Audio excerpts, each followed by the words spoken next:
speaking of money and the financial cost, how much money would this take? If you have a guy who basically has, very poor style, no style to speak of. I mean, we're in New York City, so things are a little bit more expensive, but generally speaking, how much money do you think, like, to really make a solid investment at this and to get a solid, decent wardrobe, what do you think? All right, so I would just start off by saying that, there's going to be different levels at which you can shop at, right? Meaning, you can go ahead and you can go to like H&M and get everything. Like pretty much I saw a pair of white jeans at H&M for about $30, I think. And the exact same pair of jeans are at Express, like about $80. Maybe like $40 when they're on sale, right? So, I mean, obviously I would say watch the sales so that you can really get the highest quality and highest bang for your buck, stuff that's really going to last you. But I would say, like in the ballpark of, let's say you're at a lower price range, even with just $200 to $300, I think you could very easily cover a lot of ground. And the most important thing, I think, is to remember that with just a few items, you can make a lot of different outfits. Like, you don't necessarily need like 7 pairs of pants. Very easily with even 1 or 2 pairs of pants that you like keep very clean and kind of pay attention to also the colors and stuff like that, right? Because a general rule of thumb is that the more extravagant you are with the articles of clothing that you buy, the harder it's going to be for you to either use that for a long time or just go ahead and match it with different outfits. So really pay attention to that at first. Don't get like a wild T-shirt. Also because, to be honest, people tend to remember like articles of clothing that stand out a lot. So if you get something that's super extravagant, what's going to happen is if you wear it a lot, people are going to notice like, wow, this guy only has 3 shirts. Whereas if you stick to something that's classier, maybe a little bit more subtle, but still something that's like high quality and nice, even if you wear it more often, people don't really tend to notice it as much. That's a good point, actually. You can pull that off. Yeah, that's a good point. The most expensive things that you're going to be investing on are probably your shoes and your jacket. And also I want to point out that those are the 2 articles of clothing that people probably will notice the most, right? Because even though your shoes are just at the bottom of your feet, because your legs are constantly moving and just when somebody looks at you, probably the first 2 things you're going to notice is your jacket and your shoes. So maybe you're going to have to spend like $50 to $70 or $80 on those. But then when it comes to pants, you can easily get like a few pairs of pants for even like $15 or $20 each. Once again, focus on fit, right? Even if you can't go ahead and go the extra mile for quality, right now just focus on fit and making sure that you like the way it looks on you and it's really complements your body shape really well. Yeah, it's a great point because you take a guy who's wearing really high-end clothing or whatever, like really fancy fabrics, like a $2,000 suit or something. But if it's fallen off of his body because it's a poor fit, or like if the sleeves are riding up, so he has that naked wrist thing going on, because it's too small for him, he's just going to look like a clown. Exactly. And meanwhile, you have a guy who's just wearing a T-shirt and jeans or something, but I mean they fit perfectly to his body shape, whatever his personal body shape is. That's the guy that's going to really stand out, and the other guy is just going to look funny. Where he's going to look like, this guy maybe has a lot of money, but he doesn't know how to spend it right, Right. So and that's why I was saying that there's other elements to it as well that women pick up on, right? Because if it's showing that you're paying attention, and that's really the goal here. You don't have to spend, thousands of dollars on this. You just need to get articles of clothing that fit you well. And what that does is actually shows that you're cognizant of that, because remember, like women like to be spending time with people that they feel have a lot of value, and because they know other women will pay attention to that, when they're spending time with a guy, they want to know that the guy is going to be really presentable, so that when they introduce him to all their girlfriends, they're all going to be like, oh wow, who's this guy, right? And when you say like a few $100, let's say, that's not even all at once necessarily. Right. That's like over the course of 6 months or 12 months or whatever, because it's an evolution is the way I always like to think of it. You evolve your style one article at a time. Like you buy a pair of shoes, and then you kind of break them in, and you get used to them. Then you buy 1 or 2 pairs of pants, and it's like, a mistake that a lot of guys make is they go out one weekend and just spend $500 on a new wardrobe all at once, and and then a week later it's like, you know what, this really isn't me. Yeah. You know. Yeah. But if you go at it a little bit more methodically, a little bit more carefully, you know, you can. I mean, you don't have to waste any money on this project at all. You know. Absolutely. Do you have a tailor?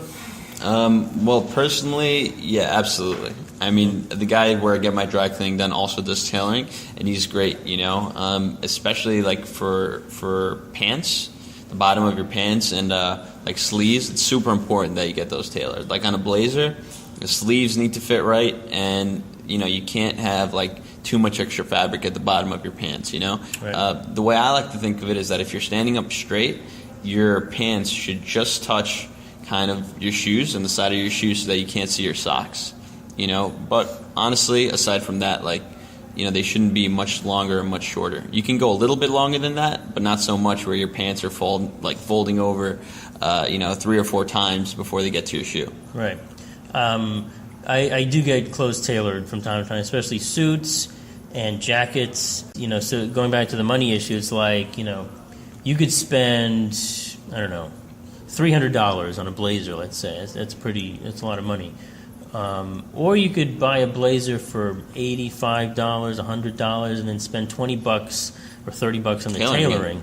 You know, and it's going to wind up looking a lot better. Yeah. Because it fits you well, you know, and you spend actually less money. So it's like just kind of being smart about it. Absolutely. You know, what are the top 3 problems that you find as you're like coaching guys, working with guys? What are the top 3 issues or challenges that you find that are like the most common? Let's start with number 1. Yeah, I would say the overarching, we can call it problem or just thing that they don't pay attention to is that, I mean, fundamentally, they just don't really think about like what they're wearing and what they want to do with it. It's just, you know, and it really depends on these guys and how they've grown up, right? But sometimes, you know, we just grow up and we have this kind of like habit of like, maybe we pick it up from our parents or just, you know, we just go out and, all right, I need a new shirt, so I'm just going to go buy any kind of shirt, you know, or I need pants because these have a hole on them, so I'm going to get like any random pants. Right, it's just a very utilitarian thing. Right, it's sometimes it's even based on just, you know, making it as fast as possible. Like I know this one guy who was like, you know, oh, women spend so long getting clothing, but you know, it takes me 5 minutes to just go inside a store and like get a couple of shirts. You know, well, chances are he's not trying them on, he's not seeing how they fit, he's not looking at quality very carefully, you know. So I would say number 1 is that there isn't enough attention paid to actually what's going on and what you're wearing. That's the number 1 problem. Yeah. I certainly found that myself, you know. I mean, a lot of guys are just ignorant. You know, they're just like, they don't know what they don't know, right? So that's an issue. But then, you know, I also worked with a guy once doing some dating coaching, and you know, I kept recommending to him, improve your look, you know, put on a nicer shirt, get a nicer pair of shoes, and he kept resisting it. And in his case, a big issue was self-image, the way he thought about himself. You know, so he had all these ideas about superficiality and like he didn't want to be like a superficial kind of person. So, you know, the net result is he just looked like, you know, not a bum, but not too far from a bum, you know. Yeah. And it was and it really hurt him. He was a really sweet guy, very social, very friendly, great energy. Anytime he would talk to people, they would really open up to him.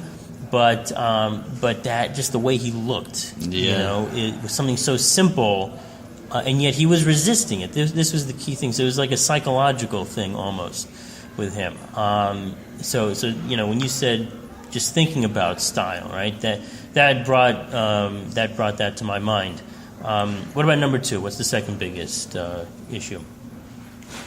I would say, generally speaking, and the thing that men should focus on that we've actually already touched on is fit. So for some reason, men just don't pay attention to fit. I don't know like what's going on or what the reason for that is, but you know, there's certain very basic points, you know, on a garment that you could look at, such as, you know, your shoulders or your wrists, just like the way how baggy something is. You know, you could very easily tell how well fitted something is.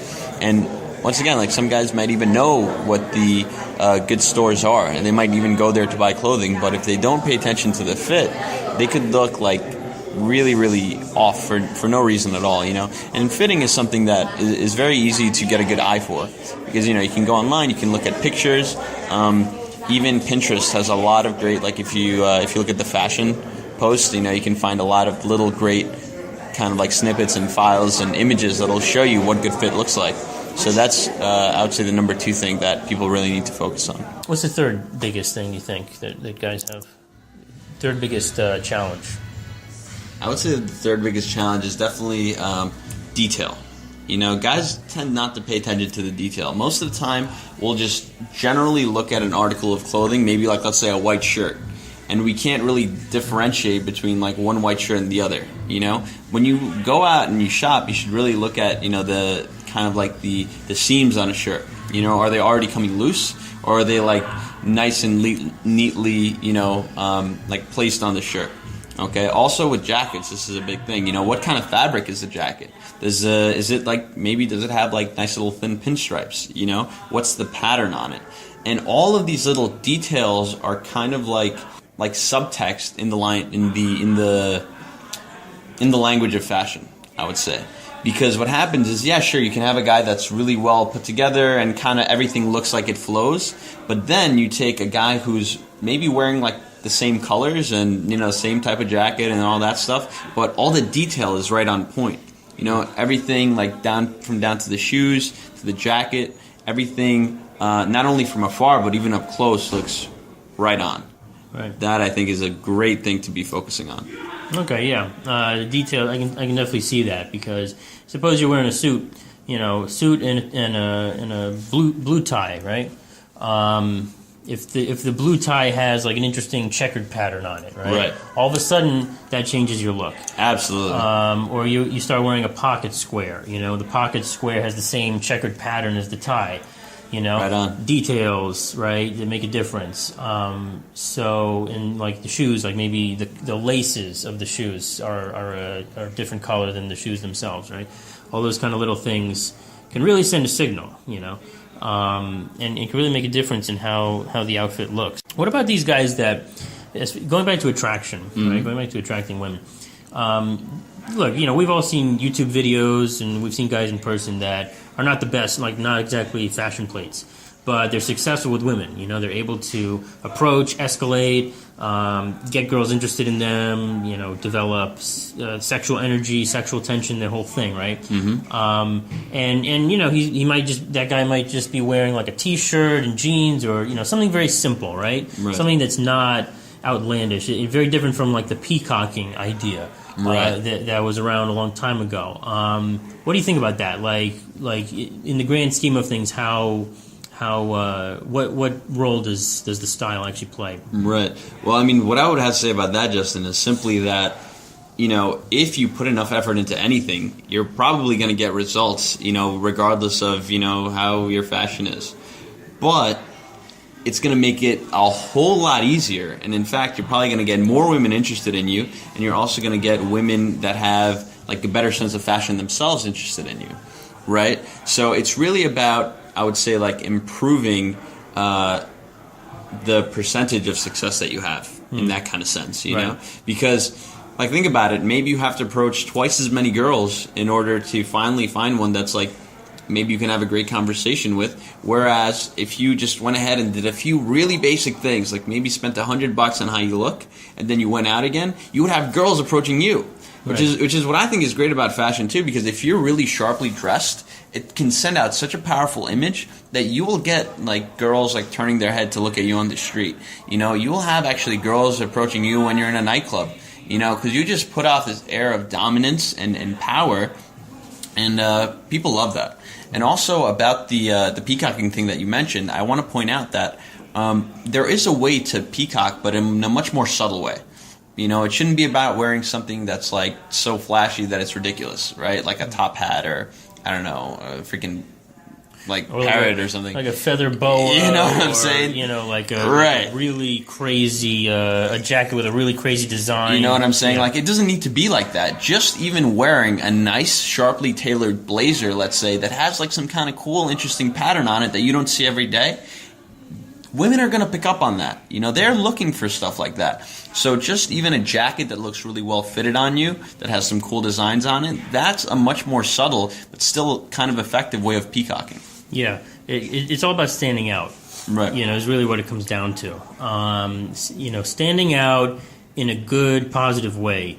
Because you can stand out, in the sense that, like the crazy asshole who's, saying offensive things to everybody at the party. He stands out. Right. Like everybody knows who he is, right? Yeah. But that's standing out not necessarily in the way that we want. Right. Right. And then there's standing out in a more positive way, in a more unique way that can attract more positive attention. What about actually? I'm just curious, being clean cut versus being a little messy. Mm-hmm. There's there's a trend recently of guys having more scruff, more stubble, beards, even full-grown beards. It's often considered more masculine because women can't grow beards and so on. So, what do you think about that as opposed to a more clean-cut kind of look? Right. I'm curious your opinion on that. Well, as far as that, I would say it really depends on the kind of women that you're trying to attract, right? And also the environments that you frequent, because in any environment, whatever it is, whether it's an office job or, maybe you're working somewhere in California, on the beach somewhere, right? There's going to be a certain trend as to what the attractive men in that particular environment wear. Right.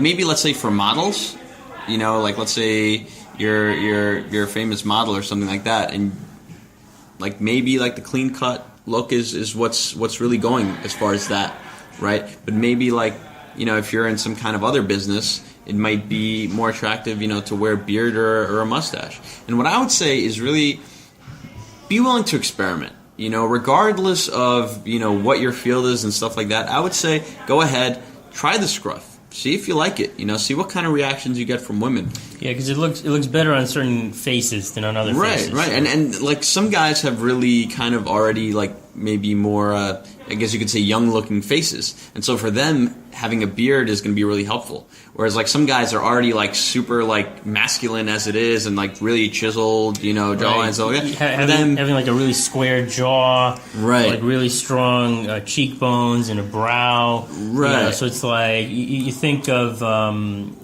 this kind of hyper masculine archetype for the face, right? You add a beard on top of that. That might be a little too much. You start looking like a lumberjack. Right? Yeah, you know what I mean? But I mean, if you have a baby face and everything is, your big eyes and the whole thing, and you're not a very masculine bone structure, then yeah, having some stubble and a little bit of beard can definitely play in your favor. Absolutely. And I mean, what I would say with that is, regardless of what you choose, you can do more stubble or less. I would just say, in general, just pay attention to it and keep it clean. Keep it looking so that it looks like you paid attention to it. Regardless of if it's a lot of facial hair or little or whatever you do with it.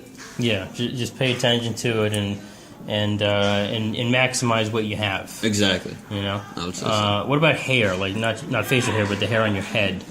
Any thoughts on that?